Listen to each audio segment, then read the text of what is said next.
Նա կարծում էր, թե ամեն ինչ իր վերահսկողության տակ է, կարիերան, գաղտնիքները, երկակի կյանքը։ Բայց բավական էր ընդամենը մի սովորական կեսօր, որ ամեն ինչ դուրս գար իր հունից։ Այն պահին, երբ տեսավ այդ պատգարակն անցնելիս, նրա աշխարհը գլխիվայր շուռ եկավ։ Եվ այնտեղ երկու կյանքերի միջ, որոնց գոյության մասին նույնիսկ չէր էլ կասկածում, սկսվեց նրա մեծագույն անկումը։ Եթե այս պատմությունը ձեզ հետաքրքրեց, մի մոռացեք բաժանորդագրվել ալիքին ասեք, թե որ քաղաքից եք դիտում։ Շարունակենք։ Երանը երբեք չի քնում։ Մաշտոցի Պողոտայի փողոցները եռում են նույնիսկ այն ժամանակ, երբ առը սկսում է թեքվել մոխրագույն երկինքը կտրող հայելային շենքերի վրայով։ Սա մի քաղաք է, որը չի ներում թուլությունները, որը ոչ ոքի չի սպասում, որը խժռում է թույլերին մեծարում հզորներին։ Եվ Արմեն Պետրոսյանը միշտ իրեն համարել է հզորներից մեկը։ 42 տարեկանում նա ղեկավարում էր Հայաստանի խոշորագույն ներդրումային բրոքերային ընկերություններից մեկը։ Նրա անունը հաջողության հոմանիշն էր, նրա ներկայությունը հասարակական միջոցառումներին երաշխավորում էր վերնագրեր թերթերում, իսկ նրա ինքնավստահ ժպիտը թաքցնում էր գաղտնիքներ, որոնք նույնիսկ ինքը չէր կարող արդարացնել։ Մարտի այդ կեսօրին երկինքը չափազանց պարզ էր այսքան քաոսային քաղաքի համար։ Արմենն ուղղեց իր շվեյցարական ժամացույցը դաստակին, մինչ սպասում էր կենտրոնի մասնավոր հիվանդանոցներից մեկի կայանատեղիում։ Սա սովորական հիվանդանոց չէր։ Սա այնպիսի վայր էր, ուր նախարարները, գործարարներն ու հայտնի մարդիկ գալիս էին բուժելու սովորական մրսածությունից մինչ ավելի նուրբ հարցեր, հեռու մամուլի հետաքրքրասեր հայացքներից։ Նա մենակ չէր։ Նրա կողքին, իր ներկրված սեդանի ուղորի նստատեղին, նստած էր Անահիտ Սարգսյանը, 33 տարեկան ինտերիերի դիզայներ, անթերի հարթ շագանակագույն մազերով, միշտ խնամված եղունգներով, թանկարժեք օծանելիքով, որի բույրը լցրել էր մեքենայի ողջ սրահը։ Անահիտը նայում էր հեռախոսին մի արտահայտությամբ, որը խառնուրդ էր տագնապի մի բանի, որ Արմենը չէր կարողանում լիովին վերծանել։ Արդյոք դա վախ էր։ Սպասում։ Նա հստակ չգիտեր, բայց գիտեր, որ այդ պահը փոխելու էր ամեն ինչ։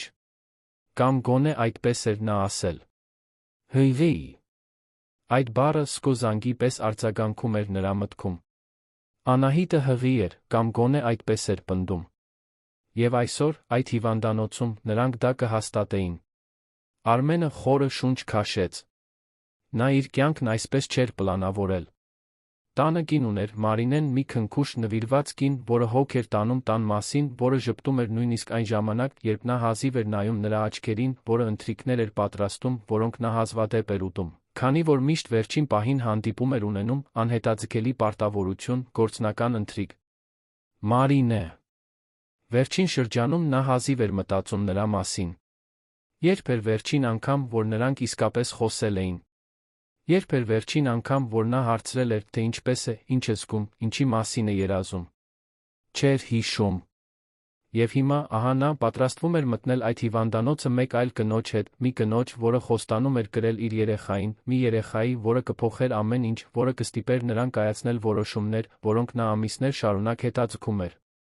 Լավ ես, հարցրեց Անահիտը, զգուշորեն դիպչելով նրա թին։ Այո, պատասխանեց նա, աչքերը չկտրելով հետի հայելուց։ Արի շուտ վերջացնենք։ Նա ժպտաց, բայց այդ ժպիտի մեջ մի տարօրինակ բան կար։ Մի բան, որ նա չէր կարողանում անվանել։ Նրանք դուրս եկան մեքենայից կողք կողքի քայլեցին կայանատեղիով մինչ գլխավոր մուտքը։ Հիվանդանոցն այնպիսին էր, ինչպիսին կարելի էր ակնկալել այդ մակարդակի վայրից, մաքուր, լուռ նարտոսի բույրով, որը փորձում էր քողարկել ախտահանիչի հոտը։ Ընդունարանի աշխատակցուհիները քաղաքավարի ժպտացին, նրանցից մեկը ճանաչեց Արմենին, թաքցրեց իր զարմանքը։ Նա սովոր էր։ Միշտ կար մեկը, որ ճանաչում էր նրան, մեկը, որ շշնջում էր նրա անունը, մեկը, որ զգուշորեն լուսանկարում էր։ Նրանք բարձրացան երրորդ հարկ, որտեղ գտնվում էր մանկաբարձական բաժանմունքը։ Անահիտը ամուր բռնել էր պայուսակը, մատները լարվածությունից սպիտակել էին։ Արմենը քայլում էր նրա կողքին, բայց միտքը այլ տեղ էր։ Մտածում էր ընկերության պայմանագրերի մասին, որոնք պետք է կնքեր, միջազգային ներդրողների հետ հանդիպման մասին, որը տեղի էր ունենալու հաջորդ շաբաթ։ Չէր կարողանում կենտրոնանալ նրա վրա, ինչ տեղի էր ունենալու։ Կարծես նրա մի մասը հրաժարվում էր ընդունել այդ իրականությունը։ Երբ հասան բաժանմունքի ընդունարան, մի բարեհամբույր բուժքույր խնդրեց, որ սպասեն։ Նրանք նստեցին հարմարավետ բազկաթոռներին, կողք կողքի, բայց հեռու։ Անահիտը թերթում էր ամսագիր, իրականում չտեսնելով էջերը։ Արմենը նայում էր հեռախոսին, պատասխանում նամակներին, ծածնելով, թե սա ընդամենս մեկ հանդիպում է իր զբաղված օրակարգում։ Հենց այդ ժամանակ նա լսեց անիվների արագ շարժման ձայն միջանցքում բարձրաձայն խոսակցություններ, շտապ օգնության անսխալական ձայնը։ Նա բարձրացրեց աչքերը, տեսավ մի պատգարակ, որը հրում էին շտապ օգնության բուժակները, կողքից վազող բուժքույրեր, հրահանգներ գոռացող բժիշկ։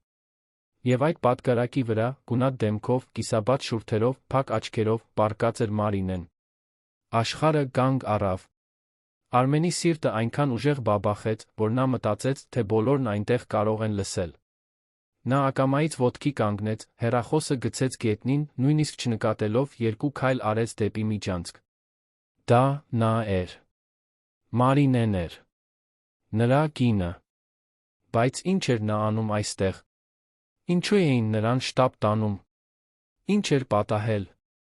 Բուժքույրերից մեկը գոռաց բժշկին. Նա շատ արյուն է կորցնում, շոկի մեջ է, պետք է անհապաղ կայունացնենք։ Բժիշկը, մոտ 50 տարեկան մի տղամարդ, ճերմակած մազերով, անթերի սպիտակ խալաթով, արագ նայեց կողքերը, նրա հայացքը հանդիպեց Արմենի հայացքին։ Մի պահ նրանք ճանաչեցին միմյանց։ Բժիշկը գիտեր, թե ով է նա։ Եվ հետո մի արտահայտությամբ, որը խառնուրդ էր հրատապության մի բանի, որը կարծես դատապարտում էր, շրջվեց թիմի հետ, անհետացավ երկփեղ դռան հետում, որի վրա գրված էր մանկաբարձական շտապ օգնություն։ Արմենը կանգնած մնաց այնտեղ, միջանցքի մեջտեղում, անկարող վերլուծելու այն, ինչ հենց նոր տեսավ։ Մարինեն հղի՞? Էր։ Ինչպես։ Երբ։ Ինչու նա չգիտեր։ Հարցերը ռմբակոծում էին նրա միտքը առանց կարգի, առանց տրամաբանության։ Զգում էր, կարծես հատակը բացվում է իր ոտքերի տակ, կարծես շուրջ բոլոր պատերը փլուզվում են։ Անահիտը մոտեցավ, դիպավ նրա թին։ Արմեն, ինչ եղավ, ով էր այդ կինը։ Նա շրջվեց դեպի Անահիտը, դեմքը գունատ։ Կինս է, ասաց նա, ձայնը դուրս գալով խռպոտ շշուկով։ Ինչ, Անահիտը մի քայլ հետ գնաց, աչքերը լայն բացված։ Կինդ։ Ինչ է նա անում այստեղ։ Չգիտեմ, Արմենը հուսահատ ձեռքը տարավ մազերի միջով։ Չգիտեմ, ես չգիտեի, որ նա նախադասությունը չավարտեց։ Չէր կարողանում։ Բառերը հրաժարվում էին դուրս գալ։ Անահիտը մի պահ լուռ մնաց, վերլուծելով։ Հետո, դանդաղ, նրա դեմքը փոխվեց։ Զարմանքի արտահայտությունը տեղի տվեց մի այլ բանի։ Զայրույթի։ Խանդի։ Եվ գուցե, վախի։ Դու չգիտեիր, որ կինդ։ Այստեղ է, կրկնեց նա, ձայնը լի սարկազմով։ Ինչպիսի։ Հարմար զուգադիպություն, Արմեն։ Հիմա դրա ժամանակը չէ, պատասխանեց նա կտրուկ։ Պետք է իմանամ, թե ինչ է կատարվում նրա հետ։ Շրջվեց, քայլեց դեպի ընդունարան։ Բուժքույրը նայեց նրան կարեկցանքի անհարմարության խառնուրդով։ Պարոն, դուք ճանաչում եք այն հիվանդին, ում հենց նոր տարան։ Ես նրա ամուսինն եմ, Արմենը արագ խոսեց, ձայնը դողալով։ Մարինե Պետրոսյան։ Պետք է իմանամ, ինչ է պատահել։ Բուժքույրը տատանվեց, հետո ինչ-որ բան մուտքագրեց համակարգչում։ Պարոն Պետրոսյան, ձեր կինը ընդունվել է մի քանի րոպե առաջ սուր սթրեսի ծանր վիճակով, չափազանց բարձր զարկերակային ճնշմամբ, ծանր պրեէկլամպսիայի նշաններով։ Նա հղի է երկվորյակներով, մոտավորապես 28 շաբաթական։ Երկվորյակներ։ Բառը որոտի պես արձագանքեց Արմենի մտքում։ Նա բռնվեց գրանցասեղանի եզրից, որպեսզի չընկնի։ 28 շաբաթ։ Գրեթե 7 ամիս։ Ինչպես նա չէր նկատել։ Ինչպես էր այդքան գույր, այդքան բացակա, այդքան լիովին անտեղյակ այն կնոջ կյանքից, ում հետ կիսում էր մի տուն։ Անահիտը կանգնած էր նրա հետում, լսում էր ամեն ինչ։ Նա կարող էր զգալ նրա ներկայությունը, լարվածությունը, որը տարածվում էր ջերմության ալիքների պես։ Ուրեմն կինդ երկվորյակներով է հղի, ասաց նա, ձայնը ցածր, բայց կտրուկ։ Եվ դու չգիտեիր։ Արմենը չպատասխանեց։ Չէր կարողանում։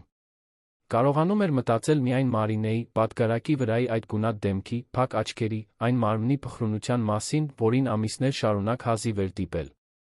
Մի բժիշկ դուրս եկավ շտապ օգնության սենյակից, հանելով վիրահատական ձեռնոցները։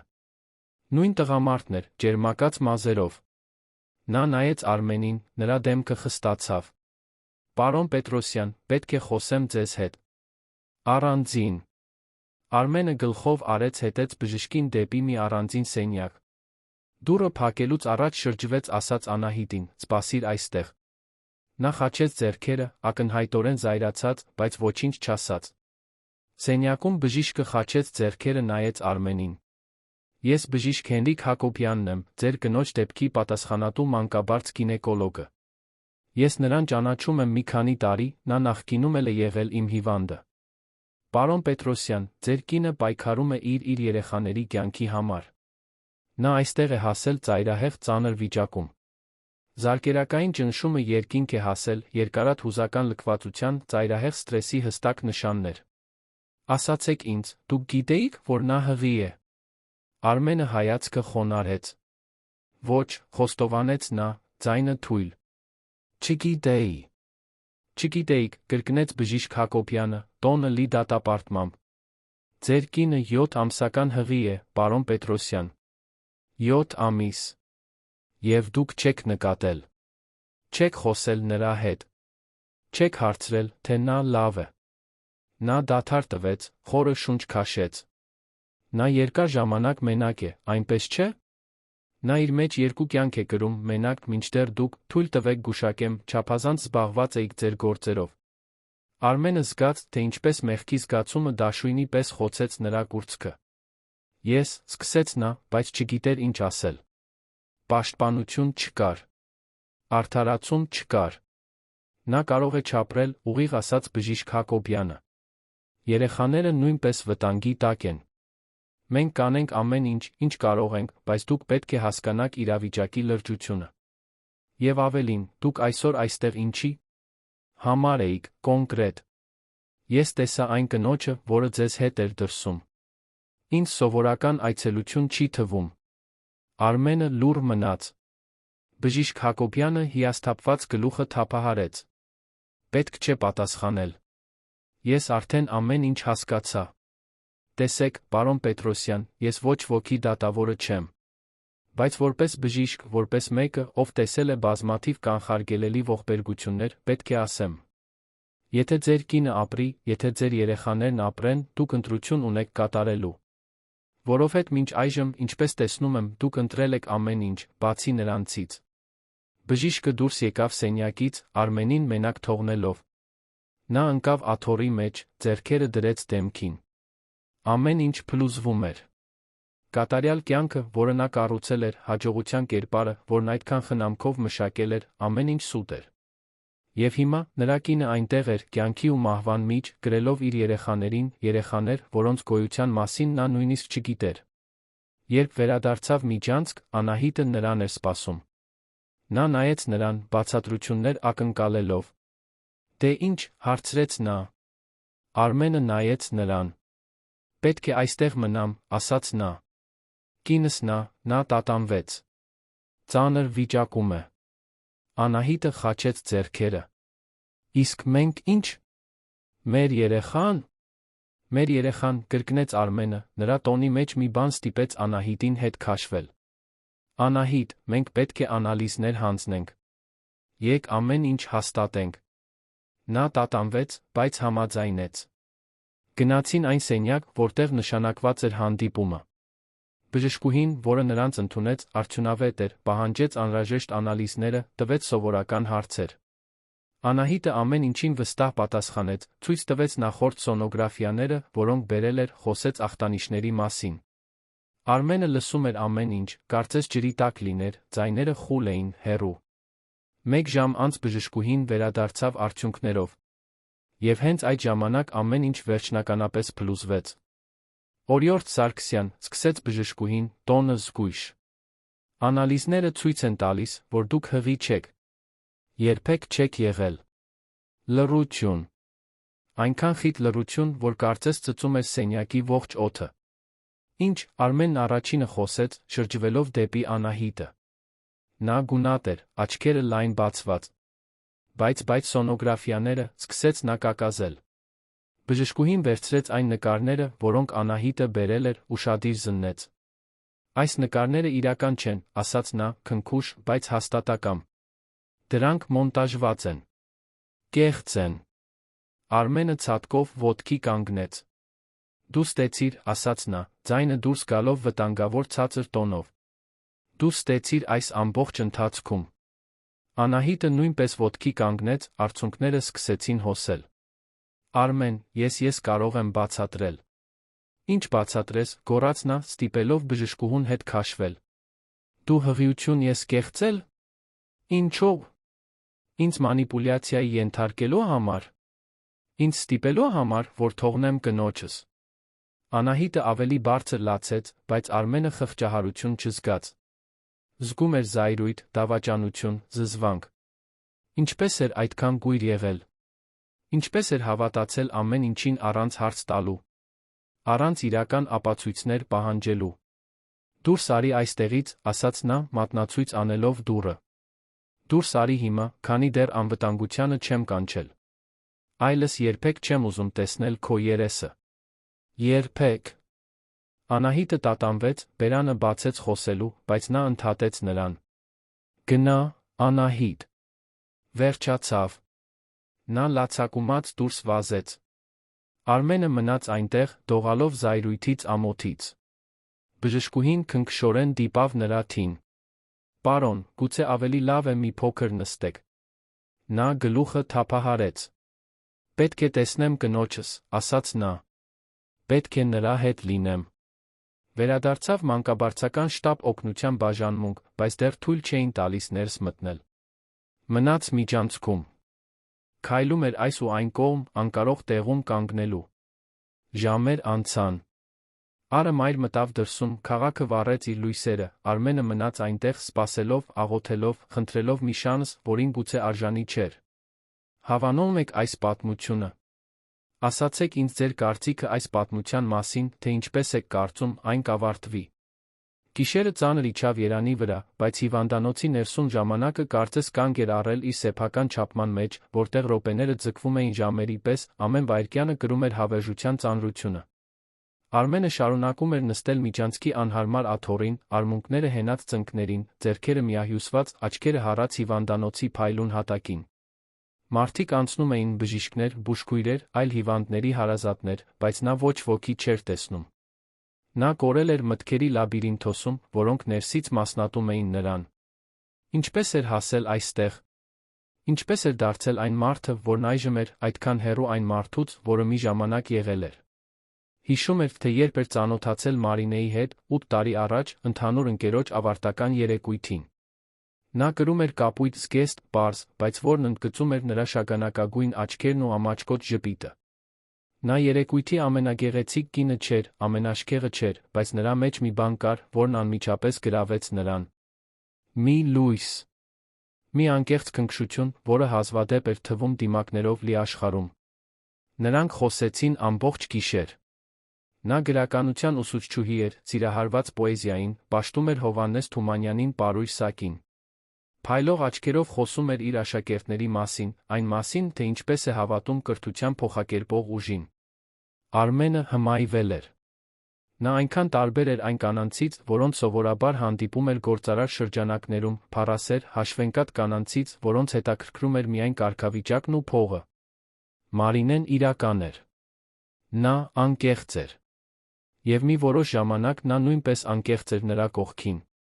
Նրանք հանդիպեցին 2 տարի նախքան ամուսնանալը պարզ արարողությամբ, միայն ընտանիքի մտերիմ ընկերների հետ։ Մեղրամիսն անցկացրին սանում, 10 օր խաղաղություն, կապույտ ջուր, անկեղծ ծիծաղ, սեր առանց բարդությունների։ Դրանք Արմենի կյանքի ամենաերջանիկ օրերն էին, թե նա դա հասկանում էր միայն հիմա, նստած այդ սառը անպտուղ միջանցքում։ Ինչ պատահեց հետո։ Երբ ամեն ինչ փոխվեց։ Դա աստիճանաբար էր եղել, նա դա գիտեր։ Չկար որևէ կոնկրետ պահ, երբ նա որոշեց հեռանալ։ Դա ընկերությունն էր, որ աճում էր, պահանջում ավելի շատ ժամանակ, ավելի շատ նվիրում։ Դրանք մշտական գործուղումներն էին, հաճախորդների հետ ընթրիքները, ժողովները, որոնք ձգվում էին մինչ լուսաբաց։ Մարինեն սկզբում հասկացող էր։ Միշտ էլ եղել է։ Նա ժպտում էր, ասում, որ հասկանում է, որ ամեն ինչ լավ է։ Բայց ժամանակի ընթացքում այդ ժպիտը թուլանում էր, ավելի ստիպված էր դառնում։ Եվ Արմենը, էգոիստ լինելով, ծածնում էր, թե չի նկատում։ Երբ էր նա դադարել հարցնել, թե ինչպես է անցել նրա օրը։ Երբ էր դադարել տանը ընթրել։ Երբ էր վերջին անգամ, որ նրանք միասին ֆիլմ էին դիտել, կամ պարզապես խոսել կյանքի, երազանքների, վախերի մասին։ Չէր հիշում։ Եվ դա հիմա սպանում էր նրան ներսից։ Հիշողությունը Մարինեի մասին, որն ամեն գիշեր սպասում էր նրան, սեղանը գցած, ընթրիքը սառչում էր, մինչ որ նա հանձնվում էր մենակ ուտում։ Հիշողությունը նրա մասին, որ փորձում էր պատմել մի գրքի մասին, որը կարդացել էր, մի յուրահատուկ աշակերտի մասին, մի ծրագրի մասին, որ ուներ, իսկ նա հազիվ լսում էր, շեղված հեռախոսով, հաշվետվություններով, թվերով, որոնք ի վերջո ոչինչ չէին նշանակում։ Եվ հետո հայտնվեց Անահիտը։ Նրան հանդիպեց կորպորատիվ միջոցառմանը, նա այնտեղ էր, վերածավորելով մի կարևոր հաճախորդի տարածքը։ Նա գեղեցիկ էր, լավ հագնված, խոսում էր հաջողության լեզվով, հասկանում էր բիզնեսից։ Սկսեցին խոսել։ Նա հետաքրքիր էր, կամ գոնե նա այդպես էր կարծում։ Նա անընդհատ գովում էր նրան, ասում, որ նա անհավանական է, բիզնեսի հանճար, հմայիչ տղամարդ։ Եվ նա, փառամոլ ու հիմար, հավատաց։ Կարծեց, թե արժանի է այդ ուշադրությանը, այդ հիացմունքին։ Մարինեն երբեք նրան այդպես չէր գովում։ Բայց արդյոք նա տանը գովասանքի արժանանալու առիթներ տալիս էր։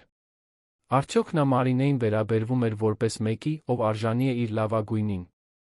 Անահիտի հետ սիրավեպը սկսվեց 3 ամիս առաջ։ Ընթրիքներ, որոնք վերածվեցին խմիչքների մի հանգիստ բարում, խոսակցություններ, որոնք դարձան մտերմիկ, հպումներ, որոնք դարձան համբույրներ։ Եվ հետո, սուդը։ Կեղծ հղիությունը։ Ինչպես նա չտեսավ։ Ինչպես չկասկածեց։ Այնքան խորասուզված էր սեփական ամբարտավանության մեջ, որ ոչինչ չհարցրեց։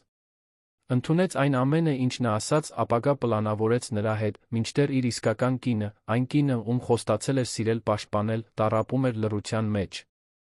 Արմենը սրբեց մի արցունք, որն առանց թույլտվություն խնդրելու հոսեց։ Տարիներ շարունակ չէր լացել։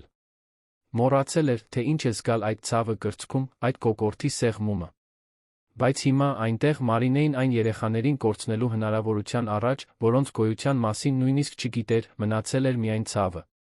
Շտապ օգնության սենյակի դուռը բացվեց, բժիշկ Հակոբյանը դուրս եկավ։ Արմենն անմիջապես ոտքի կանգնեց։ Ինչպե՞ս է նա, հարցրեց հուսահատ։ Բժիշկը նայեց նրան, հոգնած արտահայտությամբ։ Առայժմ կարողացանք կայունացնել նրան։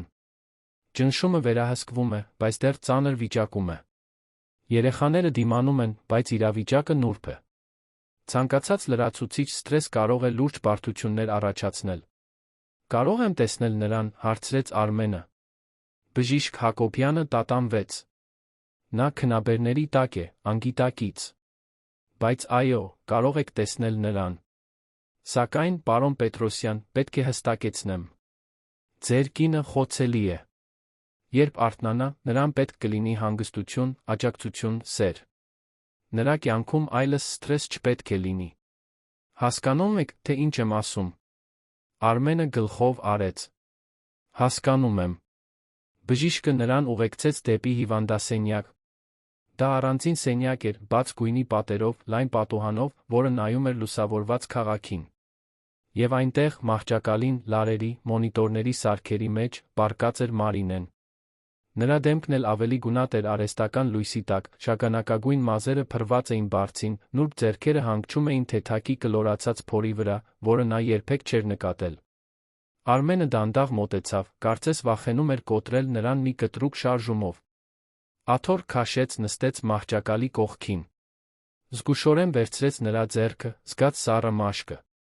Մարինե, շշնջաց նա, ձայնը խեղդվելով։ Մարինե, ներիր ինձ։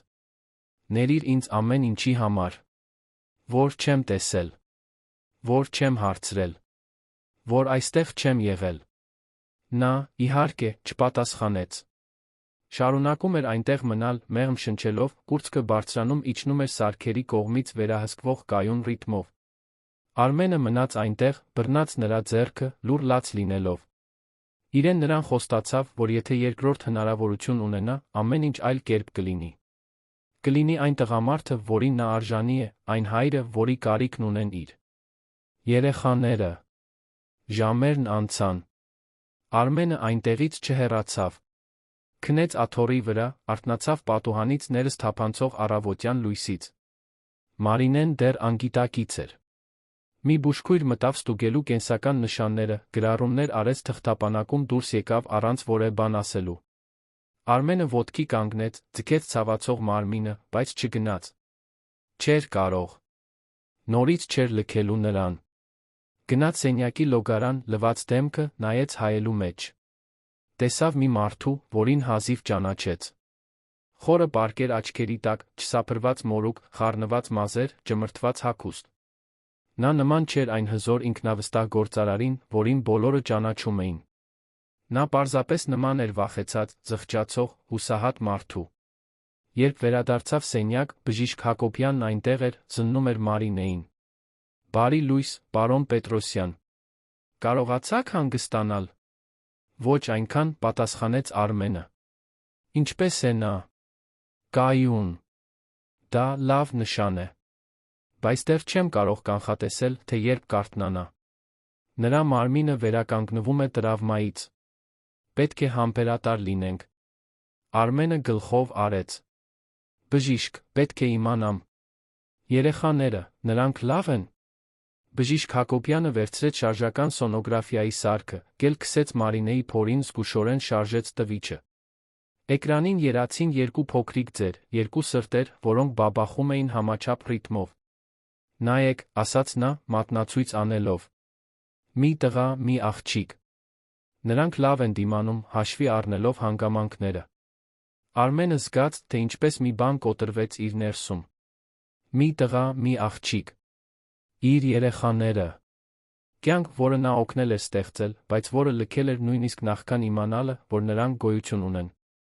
Ինչպես էր Մարինեն կարողացել մենակ գրել այս բեռը։ Ինչպես էր դիմացել այս բոլոր ամիսներին, առանց նրան ասելու։ Եվ ինչու չէր ասել։ Արդյոք վախենում էր նրա արձագանքից։ Արդյոք արդեն խորքում գիտեր, որ նա ներկա չի լինելու։ Ամբողջ օրն այնտեղ անցկացրեց, նրա կողքին։ Անտեսեց գրասենյակից եկող զանգերը, հեռախոսում հայտնվող նամակները, գործընկերների հաղորդագրությունները, որոնք հարցնում էին, թե որտեղ է։ Այդ ամենը կարևոր չէր։ Տարիների ընթացքում առաջին անգամ Արմենը հասկացավ, որ կան բաներ, որոնք ավելի մեծ են, քան բիզնեսը, ավելի մեծ, քան փողը, ավելի մեծ, քան հաջողությունը։ Կար կյանք։ Կար սեր։ Կար նորից սկսելու հնարավորություն։ Երեկոյան սենյակի դուռը բացվեց, բժիշկ Հակոբյանը մտավ մի կնոջ ուղեկցությամբ։ Պարոն Պետրոսյան, սա հիվանդանոցի հոգեբանն է, բժշկուհի Անուշը։ Նա կհետի ձեր կնոջ դեպքին։ Կինը երիտասարդ էր, մազերը հավաքած հանգույցով, զուսպ ակնոցներ, բարի արտահայտություն։ Բարդ ձեզ, պարոն Պետրոսյան։ Կցանկանայի մի փոքր խոսել Մարինեի հուզական վիճակի մասին։ Արմենը համաձայնեց։ Նրանք դուրս եկան սենյակից, գնացին մի առանձին սենյակ։ Բժշկուհի Անուշը բացեց մի թղթապանակ։ Պարոն Պետրոսյան, ձեր կինը 2 շաբաթ առաջ այստեղ է եղել նախածննդյան խորհրդատվության համար։ Այդ ժամանակ ես իմացա, որ նա մի քանի ամիս է, ինչ ինձ մոտ հսկողության տակ է։ Նա հոգեբանական օգնության էր դիմել, որովհետև տառապում էր։ Ինձ ասաց, որ իրեն անտեսանելի է զգում, լքված, որ ամուսնությունը քայքայվում է, բայց չգիտի ինչպես կանխել դա։ Ինձ պատմեց, որ 4 ամիս առաջ է իմացել հղիության մասին, քաջություն չի ունեցել ձեզ ասելու։ Ինչու՞, հարցրեց Արմենը, ձայնը թույլ։ Ինչու նա չի ասել։ Բժշկուհի Անուշը նայեց նրան։ Նա ասաց, որ դուք միշտ բացակա էիք, միշտ զբաղված, որ վախենում էր, թե հղիության լուրը պարզապես մեկ բեռ կլինի ձեզ համար։ Ասաց, որ նա խնդրում է մենակ գրել, քան տեսնել արամարանքը ամուսնու աչքերում։ Արմենը զգաց, կարծես հարված ստացավ ստամոքսին։ Արհամարհանք։ Մարինեն կարծում էր, որ նա արհամարհում է իրեն։ Եվ գուցե, ինչ-որ առումով, նա ճիշտ էր։ Նա գիտակցաբար չէր արհամարհում նրան, բայց նրա գործողությունները, նրա անտարբերությունը, նրա անուշադրությունը, միթե դրանք արհամարհանքի նշաններ չէին։ Բժշկուհի, ասաց նա, ձայնը դողալով։ Ես չգիտեի։ Չէի գիտակցում, թե որքան էի նրան ցավեցնում։ Ես դա հիմա եմ տեսնում, չգիտեմ, թե կարող եմ ինձ ներել։ Բժշկուհի Անուշը գլխով արեց։ Ներումը գործընթաց է, պարոն Պետրոսյան։ Բայց առաջին քայլը սխալը ընդունելն է։ Եվ դուք, կարծես թե, դա անում եք։ Հիմա, երբ Մարինեն արթնանա, նրան պետք կլինի աջակցություն, համբերություն, իսկական սեր։ Ոչ թե դատարկ խոստումներ կամ ցուցադրական մեղքի զգացում։ Նրան պետք կլինի տեսնել իրական փոփոխություններ։ Արմենը խոստացավ. Ես կփոխվեմ։ Կլինեմ այն տղամարդը, որին նա արժանի է։ Բժշկուհի անուշը ժպտաց, բայց դա տխուր ժպիտ էր։ Հուսով եմ։ Մարինեն արժանի է երջանիկ լինելու։ Եվ ձեր երեխաներն արժանի են ներկա հոր։ Վերադարձավ սենյակ։ Գիշերը նորից իջնում էր երանի վրա։ Արմենը նստեց Մարինեի կողքին, վերցրեց նրա ձեռքը։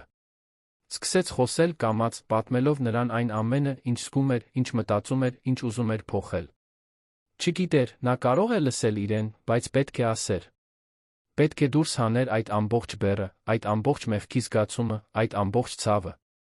Եվ հետո գիշերվա կեսին, երբ հիվանդանոցի լռությունը գրեթե շոշափելի էր, Մարինեն շարժվեց։ Ընդամենը մի թեթ շարժում մատներով, բայց Արմենը զգաց։ Նա առաջ թեքվեց։ Մարինե, դու ինձ լսում ես։ Նրա աչքերը դանդաղ բացվեցին, շփոթված, կողմնորոշումը կորցրած։ Մի քանի անգամ թարթեց, փորձելով կենտրոնանալ։ Եվ երբ վերջապես կենտրոնացան Արմենի վրա, այնտեղ մի բան կար, որը նա երբեք չէր մոռանա։ Դա թեթացում չէր։ Սեր չէր։ Դա վախ էր։ Եվ գուցե տխրություն։ Մարինեն մի քանի անգամ թարթեց, կարծես փորձում էր հասկանալ, թե որտեղ է, ինչու են իր շուրջն այդքան լարեր, ինչու է այդ ծանրությունը զգում մարմնում։ Նրա առաջին արձագանքը ձեռքը փորին տանելն էր, պաշտպանության բնազդական ժեստ։ Երեխաները, շշնջաց նա, ձայնը թույլ ու խռպոտ։ Իմ երեխաները։ Արմենը զգուշորեն բռնեց նրա ձեռքը։ Նրանք լավ են, Մարինե։ Լավ են։ Երկուսն էլ։ Մի տղա, մի աղջիկ։ Նա նայեց նրան, իսկապես նայեց, այդ հայացքում այնքան բան կար։ Շփոթություն, ցավ, վիրավորանք։ Ինչ ես անում այստեղ, հարցրեց նա, հարցը իմաստի այնպիսի շերտեր ուներ, որ Արմենը զգաց, թե ինչպես են դրանք խոցում իր կուրծքը։ Այո, նա այնտեղ էր այդ կոնկրետ պահին, բայց որտեղ էր վերջին ամիսներին։ Որտեղ էր, երբ նա իր կարիքն ուներ։ Ես այստեղ եմ քեզ համար, պատասխանեց նա, մեղմորեն սեղմելով նրա ձեռքը։ Ձեզ համար։ Մարինե, ես, նա տատանվեց, ընտրելով բառերը։ Ես չգիտեի, որ դու հղի ես։ Ոչնչից տեղյակ չէի։ Եվ ներիր ինձ։ Ներիր, որ չեմ նկատել, որ ներկա չեմ եղել։ Նա հայացքը շեղեց, հառելով առաստաղին։ Մի արցունք հոսեց աչքի անկյունից։ Դու երբեք էլ ներկա չես եղել, Արմեն։ Ես փորձում էի քեզ ասել։ Այնքան շատ եմ փորձել։ Բայց դու երբեք ժամանակ չունեիր։ Երբեք ինձ չէիր լսում։ Ուստի դադարեցի փորձել։ Արմենը յուրաքանչյուր բառը զգաց որպես սուր դանակ։ Նա ճիշտ էր։ Լիովին ճիշտ էր։ Եվ նա պաշտպանություն չուներ, արդարացում չուներ։ Միայն իր անփութության մերկ ճշմարտությունը։ Ես կփոխվեմ, Մարինե։ Խոստանում եմ, որ կփոխվեմ։ Ես հիմա այստեղ եմ, այլս չեմ հեռանա։ Կլինեմ այն ամուսինը, որին դու արժանի ես, այն հայրը, որի կարիքն ունեն մեր երեխաները։ Մարինեն փակեց աչքերը, հոգնած։ Ես խոստումներ չեմ ուզում, Արմեն։ Խոստումները ոչինչ չեն նշանակում։ Դու տարիների ընթացքում այնքան բան ես խոստացել։ Խոստացել ես, որ տանը կընտրես, որ ինձ հետ արձակուրդ կգնաս, որ ներկա կլինես։ Բայց երբեք ներկա չէիր։ Այնպես որ քո խոստումները, նա բացեց աչքերը ցավագին նայեց նրան։ Քո խոստումները պարզապես դատարկ խոսքեր են։ Նախքան Արմենը կկարողանար պատասխանել, դուռը բացվեց, բժիշկ Հակոբյանը մտավ։ Օ, որքան լավ է, որ արթնացաք, Մարինե։ Ինչպես եք ձեզ զգում։ Նա թույլ ժպիտ ստիպեց իրեն։ Հոգնած։ Շփոթված։ Ինչ է պատահել։ Բժիշկը մոտեցավ, ստուգեց մոնիտորները։ Դուք ունեցել եք պրեէկլամպսիայի ծանր դրվագ։ Ձեր ճնշումը չափազանց բարձր էր, մարմինը շոկի մեջ էր։ Ձեզ շտապ բերեցին, մենք կարողացանք կայունացնել։ Բայց Մարինե, պետք է անկեղծ լինեմ։ Դուք երեխաները շատ մոտ էիք ողբերգությանը։ Մարինեն ձեռքը տարավ բերանին, աչքերը լցվեցին արցունքներով։ Իմ երեխաները, նրանք իսկապես լավ են։ Այո, հավաստիացրեց բժիշկ Հակոբյանը։ Բայց ձեզ բացարձակ հանգիստ է պետք։ Ոչ մի սթրես, ոչ մի անհանգստություն։ Ձեր մարմինը պետք է վերականգնվի, իսկ երեխաներին հանգիստ միջավայր է պետք, շարունակելու զարգանալ։ Դուք այստեղ հիվանդանոցում կմնաք մշտական հսկողության տակ առնվազն մինչ 32-րդ շաբաթը։ Հետո կգնահատենք, թե արդյոք անվտանգ է ձեզ տուն ուղարկել։ 4 շաբաթ, մրմնջաց Մարինեն։ Ես այստեղ 4 շաբաթ կմնամ։ Դա ամենաանվտանգն է, հաստատեց բժիշկը։ Գիտեմ, որ հեշտ չէ, բայց անհրաժեշտ է։ Նա հաշտված գլխով արեց։ Արմենը դիպավ նրա թին։ Ես քեզ հետ կլինեմ։ Ամեն օր։ Նա նայեց նրան, բայց ոչինչ չասաց։ Բժիշկ Հակոբյանը դուրս եկավ, նրանց նորից մենակ թողնելով։ Նրանց միջ լռությունը ծանր էր, լի տարիների չասված խոսքերով, կուտակված վիրավորանքներով, սիրով, որը մաշվել էր անտարբերության մեջ։ Մարինե, սկսեց Արմենը, մենք պետք է խոսենք։ Ամեն ինչի մասին։ Մեր մասին։ Նա հոգոց հանեց։ Հիմա չէ, Արմեն։ Ես հոգնած եմ։ Պետք է հանգստանամ։ Բայց նրա ձայնի մեջ մի բան կար, մի սառնություն, որը նա երբեք առաջ չէր լսել։ Նրա մեջ ինչ-որ բան փոխվել էր։ Գուցե դա մահվան շեմին լինելն էր, գուցե այն գիտակցումը, որ նա այնտեղ, այդ հիվանդանոցում, հայտնվել էր ոչ թե իր համար, այլ ճակատագրի դաժան զուգադիպությամբ։ Հաջորդ օրերին Արմենը պահեց իր խոսքը։ Հիվանդանոցից դուրս չեկավ։ Քնում էր Մարինեի մահճակալի կողքի բազկաթոռին, ուտում էր ճաշարանի անհամ ուտելիքը, լիովին անտեսում էր աշխատանքը։ Նրա գործընկերները զանգում էին, անհանգստացած, բայց նա չէր պատասխանում։ Պետք է այնտեղ լիներ։ Պետք է ցույց տար, որ փոխվել է։ Բայց Մարինեն հեռու էր մնում։ Քաղաքավարի, բայց հեռու։ Շնորհակալություն էր հայտնում, երբ նա ինչ-որ բան էր բերում, ժպտում էր, երբ նա փորձում էր կատակել, բայց նրանց միջ պատ կար։ Մի պատ, որը նա կառուցել էր աղյուս առ աղյուս իր բացակայություններով։ 4-րդ օրն էր, որ ամեն ինչ նորից փոխվեց։ Արմենը կարճ ժամանակով դուրս էր եկել սուրճ խմելու, երբ վերադարձավ, գտավ բժիշկ Հակոբյանին Մարինեի հետ խոսելիս։ Նրանք իրար հետ հարմարավետ էին թվում, ծիծաղում էին մի բանի վրա, որ բժիշկն էր ասել։ Մարինեի մեջ մի թեթություն կար, որ Արմենը տարիներ շարունակ չէր տեսել։ Նրան տեսնելով նա դադարեց ծիծաղել, դեմքը վերադարձավ այն չեզոք արտահայտությանը։ Արմենը տարօրինակ բան զգաց։ Խանդ։ Անվստահություն։ Նա երբեք չէր խանդել Մարինեին։ Միշտ այնքան ամբարտավան էր, այնքան ինքնավստահ, որ երբեք չէր պատկերացրել, թե կարող է կորցնել նրան։ Բայց այնտեղ, տեսնելով նրան ժպտալիս մեկ այլ տղամարդու այնպես, ինչպես տարիներ առաջ ժպտում էր իրեն, հասկացավ, որ գուցե արդեն կորցրել է նրան։ Բժիշկ Հակոբյանը նկատեց Արմենի ներկայությունը։ Պարոն Պետրոսյան։ Հենց նոր Մարինեի հետ խոսում էի բուժման մասին։ Նա լավ է վերականգնվում, բայց դեռ պետք է զգույշ լինենք։ Արմենը ստիպված ժպտաց։ Որքան լավ է։ Բժիշկը հրաժեշտ տվեց դուրս եկավ։ Մարինեն նորից նայեց պատուհանից դուրս, խուսափելով Արմենի հայացքից։ Դուք մտերիմ եք թվում, մեկնաբանեց նա, փորձելով անփույթ հնչել։ Մարինեն շրջվեց դեպի նա։ Հենրիկը հրաշալի բժիշկ է։ Շատ ուշադիր։ Ինձ տարիներ շարունակ ճանաչում է։ Բուժել է իմ ընկերուհիներից մեկին, երբ նա հղիության բարդություններ ուներ։ Նրա խորհրդով է, որ ես ընտրեցի նրան որպես իմ մանկաբարձ գինեկոլոգ, երբ իմացա, որ հղի եմ։ Դու նրան ընտրեցիր, կրկնեց Արմենը։ Երբ իմացար։ Իսկ երբ էր դա։ 4 ամիս առաջ, պատասխանեց նա ուղիղ։ Իմացա, որ հղի եմ, առաջին այցելությունն արեցի նրա մոտ, սկսեցի նախածննդյան հսկողությունը։ Ամեն ինչ մենակ, Արմեն։ Ամեն ինչ առանց քեզ։ Նա ծանր նստեց։ Ինչու ինձ չասացիր, Մարինե։ Ինչու դա պահեցիր։ Նա դառը ծիծաղեց։ Որովհետև դու ինձ ասելու տեղ չէիր թողնում։ Դու տուն էիր գալիս ուշ, երբ գալիս էիր։ Հազիվ էիր ինձ նայում։ Երբ ես փորձում էի խոսակցություն սկսել, դու հեռախոսի մեջ էիր, կամ հոգնած, կամ պետք է ինչ-որ փաստաթղթեր նայեիր։ Ինչպես պետք է նման լուր հայտնեի մեկին, ով ինձ այլս չէր էլ տեսնում։ Արմենը պատասխան չուներ։ Որովհետև պատասխան չկար։ Նա ճիշտ էր։ Լիովին ճիշտ։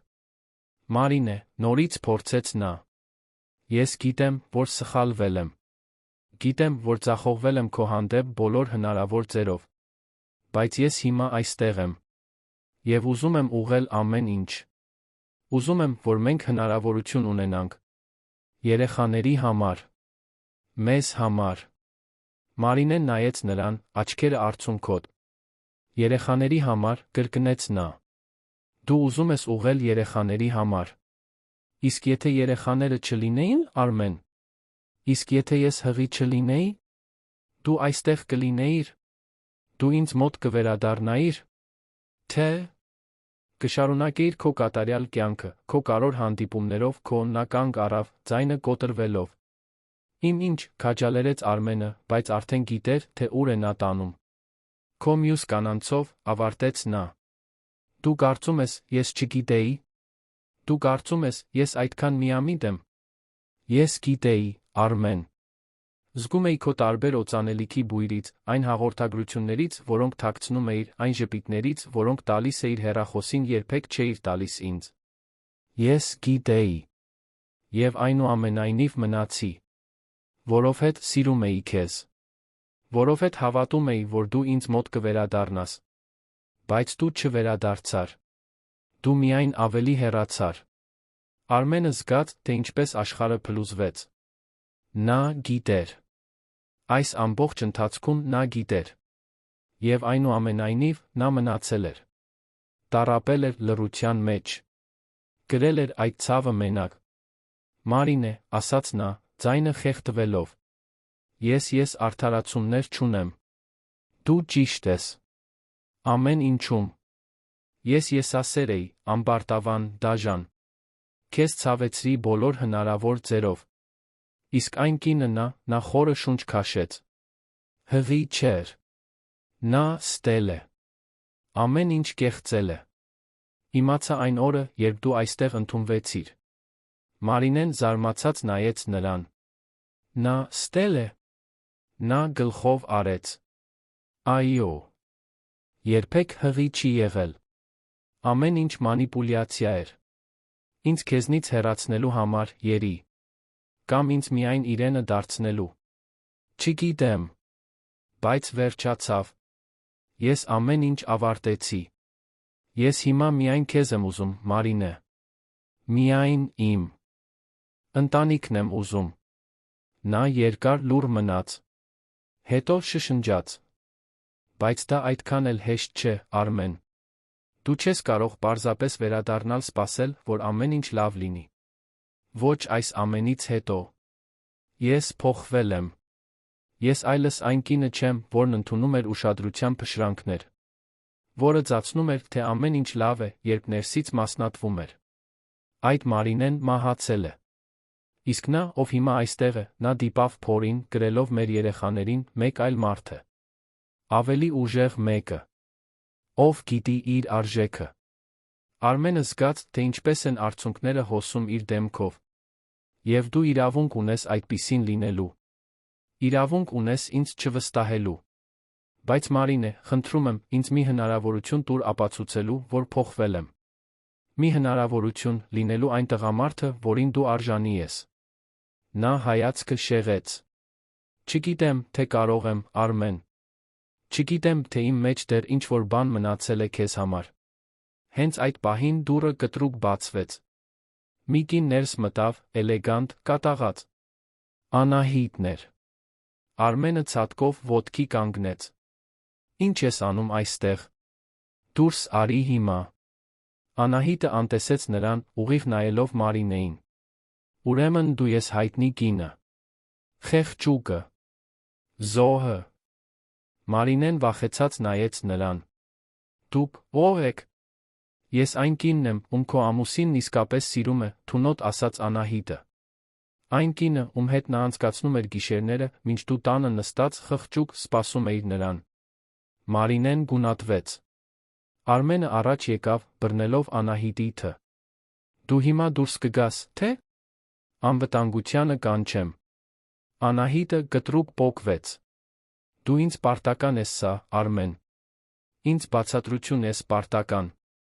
Ինձ ապագա էիր խոստացել։ Իսկ հիմա այստեղ զղջացող ամուսնու դեր ես տանում։ Ինչ կատակերգություն։ Ես քեզ ոչինչ պարտական չեմ, ասաց Արմենը, ձայնը հաստատուն։ Դու ստեցիր։ Մանիպուլյացիայի ենթարկեցիր։ Եվ վերջ։ Ընդունիր դա, շարունակիր քո կյանքը։ Անահիտը հիստերիկ ծիծաղեց։ Ընդունեմ։ Դու իմ կյանքը քանդեցիր։ Խոստումներ տվեցիր, որոնք չպահեցիր։ Իսկ հիմա ինձ դեն ես նետում, կարծես ես ոչինչ լինեմ։ Ոչ։ Ես չեմ ընդունի։ Եվ եթե ես չեմ կարող քեզ ունենալ, ապա կերաշխավորեմ, որ նա, մատնացույց անելով Մարինեին, նույնպես չունենա։ Եվ հետո, նախքան որե մեկը կկարողանար կանգնեցնել նրան, Անահիտը հանեց հեռախոսը գրպանից։ Ես արդեն ամեն ինչ ուղարկել եմ մամուլին։ Մեր լուսանկարները, քո հաղորդագրությունները, որտեղ ամուսնալուծություն ես խոստանում, փաստաթղթեր, որոնք ապացուցում են, որ դու պլանավորում էիր նրան թողնել նույնիսկ նախքան երեխաների մասին իմանալը։ Մինչ վաղը բոլորը կիմանան, թե ինչպիսի մարդ ես դու։ Իսկ նա կներկայացվի որպես այն կինը, որը չկարողացավ պահել իր ամուսնուն։ Մարինեն ցավագին ձայն հանեց, ձեռքը տանելով կրծքին։ Մոնիտորները սկսեցին ծվծվալ։ Արմենը վազեց դեպի միջանցք, օգնություն կանչելով։ Բուժքույրերն ու բժիշկ Հակոբյանը վազելով ներս մտան։ Մարինեն ճնշման նոր կտրուկ բարձրացում ուներ։ Իրավիճակը նորից ծայրահեղ էր։ Անահիտին անվտանգության աշխատակիցները դուրս հանեցին սենյակից, մինչ նա սպառնալիքներ էր գոռում։ Եվ այնտեղ, այդ քաոսի մեջ, Արմենը հասկացավ, որ լիովին կորցրել է իր կյանքի վերահսկողությունը։ Եվ գուցե, նա իր ընտանիքի։ Հաջորդած ժամերը Արմենի կյանքի ամենատանջալիցն էին։ Մարինեին նորից կայունացրին, բայց այս անգամ բժիշկ Հակոբյանը կտրուկ էր։ Պարոն Պետրոսյան, մեկ նման դեպք, մենք կարող ենք կորցնել երեխաներին։ Կամ ձեր կնոջը։ Կամ բոլորին։ Ինչ պատահեց այնտեղ։ Արմենը պատմեց Անահիտի, սպառնալիքների, մամուլում հրապարակվելու մասին։ Բժիշկը գլուխը թափահարեց, ակնհայտորեն հիասթափված։ Ես այդ կնոջ դեմ սահմանափակման որոշում կպահանջեմ։ Նա չի կարող մոտենալ այս հիվանդանոցին կամ Մարինեին։ Իսկ ինչ վերաբերում է մամուլին, նա դադար տվեց, մենք պետք է վերահսկենք վնասը։ Հիվանդանոցը մամուլի ծառայություն ունի։ Ես կակտիվացնեմ այն։ Բայց արդեն ուշ էր։ Հաջորդ առավոտ վերնագրերը ամենուր էին։ Բամբասանքների կայքեր, լրատվական պորտալներ, սոցիալական ցանցեր։ Գործարարը դավաճանում է երկվորյակներով հղի կնոջը։ Դիզայները բացահայտում է սիրավեպը ամուսնացած տղամարդու հետ։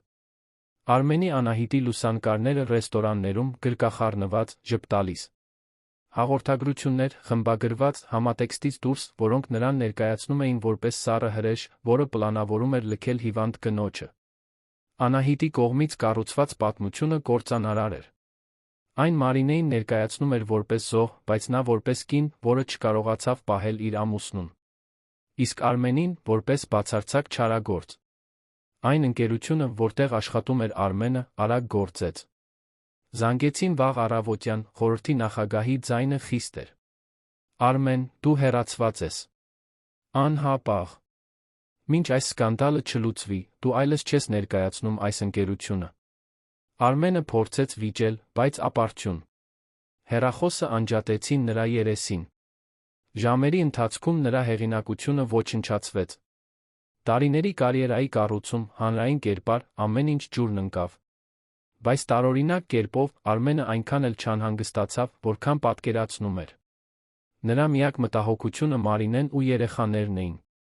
Վերադարձավ նրա սենյակ։ Մարինեն արթուն էր, նայում էր պատուհանից դուրս։ Մի բուժքույր բերել էր թերթերը, չնայած բժշկական հանձնարարականներին։ Նա տեսել էր ամեն ինչ։ Արմենը դանդաղ մտավ, սպասելով զայրույթի պոռթկման, արժանի մեղադրանքների։ Բայց Մարինեն պարզապես նայեց նրան, աչքերը կարմրած լացից։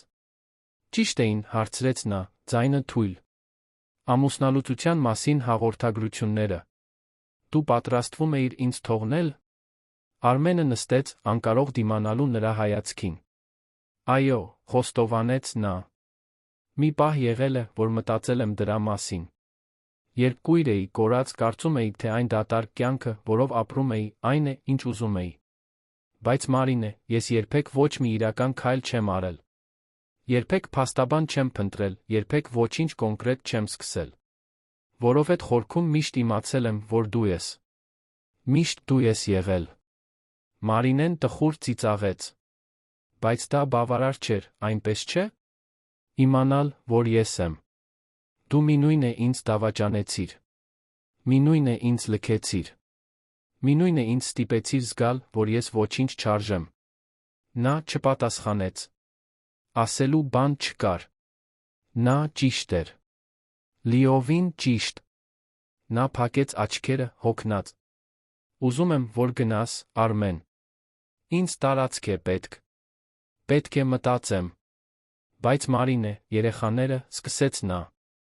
Երեխաներն այստեղ լավ են խնամվում, ընդհատեց նա։ Հենրիկը հոգ է տանում ամեն ինչի մասին։ Իսկ ես հիմա պետք է իմ մասին հոգ տանեմ։ Մենակ։ Ինչպես միշտ եմ արել։ Արմենը զգաց, թե ինչպես սիրտը կտոր եղավ, բայց գլխով արեց։ Լավ։ Ես կհարգեմ քո տարածքը։ Բայց Մարինե, իմացիր, որ ես քեզ սիրում եմ։ Միշտ սիրել եմ։ Պարզապես չափազանց հիմար էի դա ցույց տալու համար։ Նա չպատասխանեց։ Պարզապես դեմքը շրջեց դեպի պատուհանը։ Եվ Արմենը դուրս եկավ, զգալով, որ կորցրել է այն ամենը, ինչն իսկապես կարևոր էր։ Հաջորդ օրերին սկանդալը միայն աճեց։ Անահիտը հարցազրույցներ էր տալիս, լաց լինում, իրեն զոհի տեղ դնում։ Ասում էր, որ Արմենը խոստացել էր թողնել կնոջը, որ սիրում էր իրեն, որ իրենք կյանքի ծրագրեր ունեին։ Ամեն ինչ սուտ էր, բայց հանրությունը պաշտում էր դրաման։ Արմենը փորձեց պաշտպանվել, բայց նրա յուրաքանչյուր խոսքը խեղաթյուրվում էր, յուրաքանչյուր բացատրություն վերածվում էր կրակի համար ավելի շատ վառելիքի։ Նրա կյանքը ավերակների մեջ էր։ Բայց մի բան տեղի ունեցավ, որը նա չէր սպասում։ Բժիշկ Հակոբյանը, որը աճող զայրույթով հետում էր ամեն ինչին, որոշեց գործել։ Նա մամուլի ասուլիս հրավիրեց, բժշկի համար անսովոր քայլ, բայց նա իր պատճառներն ուներ։ Տեսախցիկների լրագրողների առաջ նա բացահայտեց ճշմարտությունը։ Մարինե Պետրոսյանը ամիսներ շարունակ իմ հիվանդն է։ Նա դիմել է բժշկական հոգեբանական օգնության, քանի որ տառապում էր լռության մեջ։ Նա հղի էր երկվորյակներով, մենակ, հուզականորեն լքված։ Իսկ ինչ վերաբերում է մյուս ներգրավված կնոջը, նա դադար տվեց, բժշկական հետազոտությունները հաստատում են, որ նա երբեք հղի չի եղել։ Նա կեղծել է փաստաթղթեր, մոնտաժել սոնոգրաֆիաներ, ստեղծել է մի խաբեություն անձնական նպատակներին հասնելու համար։ Սա հանցագործություն է։ Եվ ես կերաշխավորեմ, որ դա կհետաքննվի։ Ռումբը պայթեց։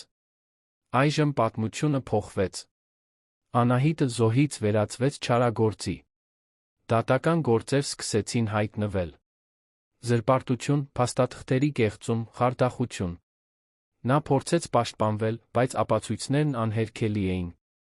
Կեղծ սոնոգրաֆիաները փորձաքննվեցին, մանիպուլյացիաները բացահայտվեցին։ Օրերի ընթացքում նրան մեղադրանք առաջադրվեց։ Եվ հասարակական կարծիքը, միշտ փոփոխական, սկսեց շրջվել։ Արմենը դեռ դավաճան էր համարվում, բայց այժմ նա մանիպուլյացիայի զոհ։ Իսկ Մարինեն, վերջապես, դիտվում էր որպես այն, ինչ միշտ եղել էր, ուժեղ կին, որը վերապրել էր լքվածությունն ու դավաճանությունը։ Արմենը հետում էր ամեն ինչին հեռվից։ Հիվանդանոց չվերադարձավ։ Հարգեց Մարինեի խնդրանքը։ Բայց ամեն օր զանգում էր բժիշկ Հակոբյանին, հարցնելով, թե ինչպես է նա։ Եվ բժիշկը, քաղաքավարի, տեղեկացնում էր. Նա լավ է։ Երեխաները մեծանում են։ Նա ավելի ուժեղ է։ Բայց Արմենը մի բան էր նկատում բժշկի խոսքերում։ Մի մտերմություն, մի քնքշություն, որը դուրս էր մասնագիտականից։ Եվ հասկացավ. Հենրիկը սիրում էր Մարինեին։ Գուցե միշտ էլ սիրել էր։ Եվ այնտեղ էր, ներկա, հոգ տանելով նրա մասին այնպես, ինչպես Արմենը երբեք չէր կարողացել։ Շաբաթներ անցան։ Մարինեն լրացրեց հղիության 32 շաբաթը։ Երեխաները առողջ էին, ուժեղ։ Բժիշկ Հակոբյանը առաջարկեց, որ նա մնա մինչ 37-րդ շաբաթը լիակատար անվտանգություն ապահովելու համար։ Նա համաձայնեց։ Եվ այս ամբողջ ընթացքում Արմենը հեռու մնաց։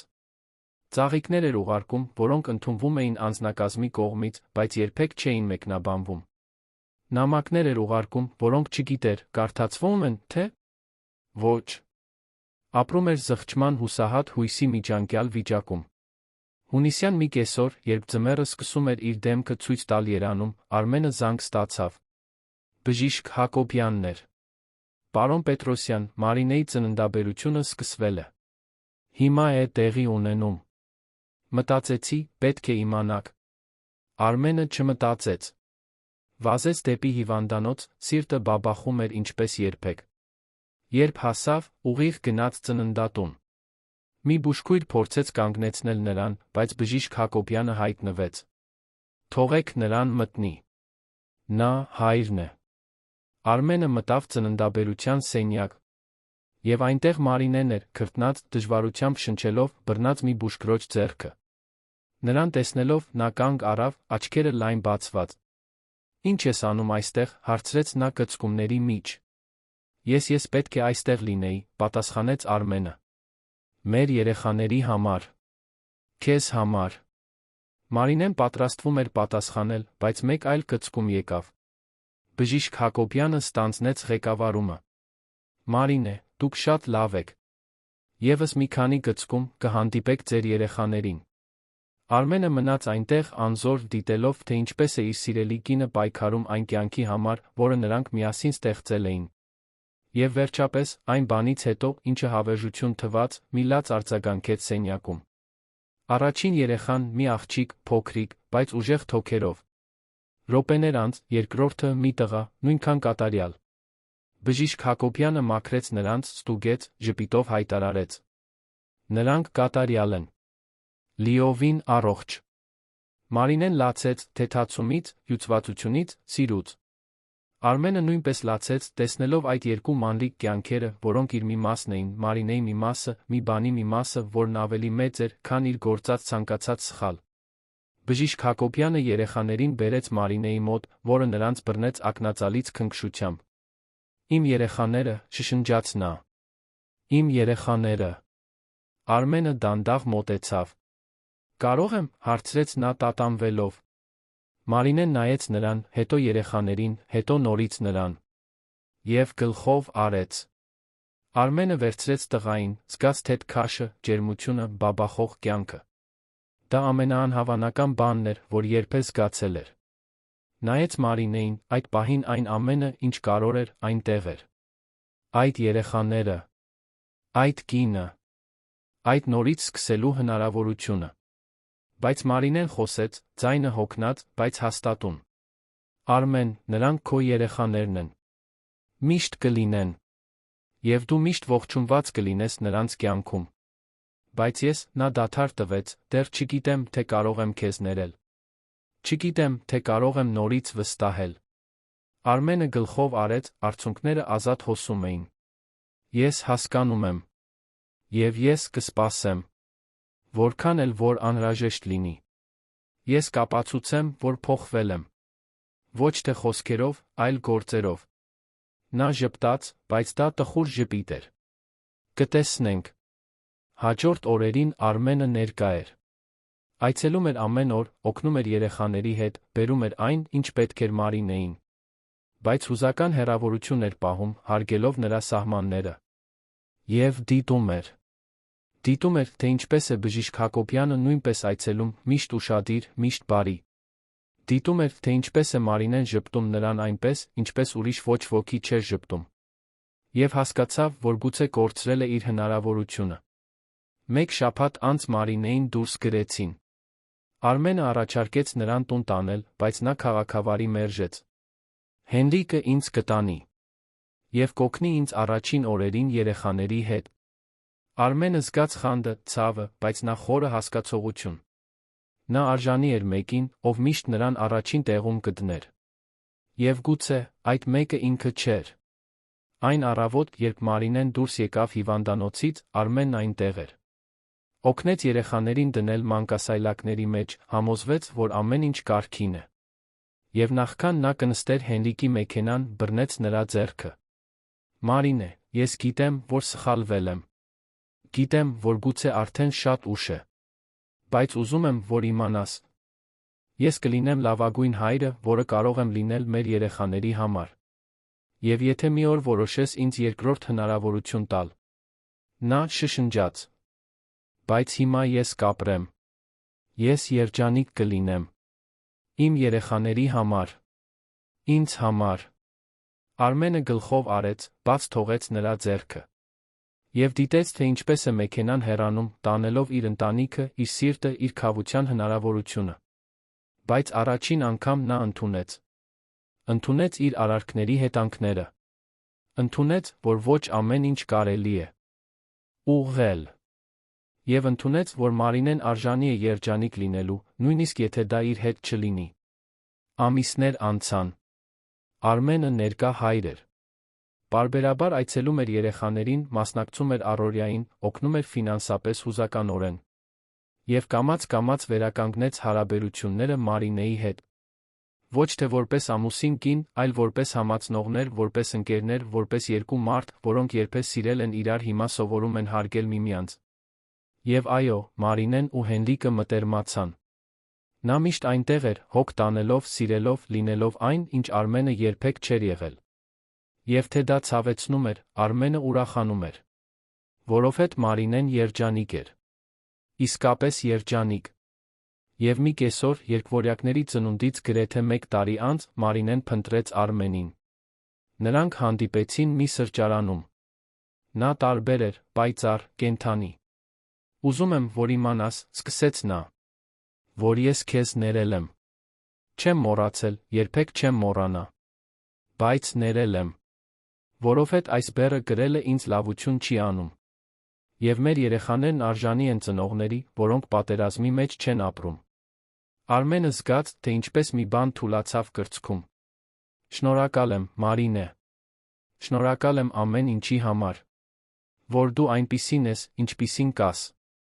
Որ վերապրեցիր։ Որ ինձ այս հրաշալի երեխաներին տվեցիր։ Նա ժպտաց։ Իսկ դու, Արմեն, գտել ես քո ճանապարհը։ Նա մտածեց։ Կորցրեց իր ընկերությունը, բայց գտավ աշխատելու այլ ձեր։ Կորցրեց կնոջը, բայց ձեռք բերեց իսկական ընկերություն։ Կորցրեց իր հին կյանքը, բայց կառուցեց նորը։ Ավելի լավը։ Այո, գտել եմ։ Մարինեն դիպավ նրա ձեռքին։ Ուրախ եմ քեզ համար։ Իսկապես։ Նրանք ավելի շատ խոսեցին երեխաների, կյանքի, նոր սկիզբների մասին։ Եվ երբ հրաժեշտ տվեցին, Արմենը խաղաղություն զգաց։ Իսկական խաղաղություն։ Կյանքը շարունակվեց։ Արմենը դարձավ այն հայրը, որը խոստացել էր լինել։ Մարինեն իսկական սեր գտավ Հենրիկի հետ, որը որդեգրեց երկվորյակներին որպես իրենը։ Եվ միասին, տարբեր ձերով, նրանք կառուցեցին ընտանիք։ Ոչ ավանդական ընտանիք, ոչ կատարյալ ընտանիք։ Բայց իրական ընտանիք, հիմնված հարգանքի, սիրո երկրորդ հնարավորությունների վրա։ Եվ Արմենը վերջապես հասկացավ, որ երբեմն ամեն ինչ կորցնելն անհրաժեշտ է, գտնելու համար այն, ինչն իսկապես կարևոր է։ Եվ այն, ինչն իսկապես կարևոր է, իշխանություն, փող կամ կարգավիճակ ունենալը չէ։ Դա սեր ունենալն է։ Ներկա լինելն է։ Լինել այն մարդը, որով քո երեխաները հիանում են, ոչ թե նրա համար, ինչ ունես, այլ նրա համար, ինչպիսին ես։ Եվ այնտեղ, տեսնելով իր երեխաներին մեծանալիս առողջ, երջանիկ, սիրված, Արմենը գտավ իր քավությունը։ Ոչ այն ձով, որ պատկերացնում էր, ոչ այն ավարտով, որ պլանավորել էր։ Բայց այն ընդունումով, որ կյանքը մեր մասին չէ։ Այն նրանց մասին է, ում մենք սիրում ենք։ Եվ ճիշտը անելու մասին, նույնիսկ երբ դա արժե ամեն ինչ։ Պատմության ավարտը սիրելի ունկնդիրներ, հուսով ենք, որ Արմենի Մարինեի պատմությունը հուզեց ձեր սրտերը։ Եթե հուզվեցիք, դրեք ձեր հավանումը, բաժանորդագրվեք ալիքին մեկնաբանություններում պատմեք, թե ինչն է ձեզ ամենաշատը տպավորել։ Ամեն օր մենք ներկայացնում ենք այսպիսի լարված պատմություններ, որոնք բացահայտում են մարդկային հոգու ամենախորը կողմերը։ Սպասում ենք ձեզ հաջորդ թողարկմանը։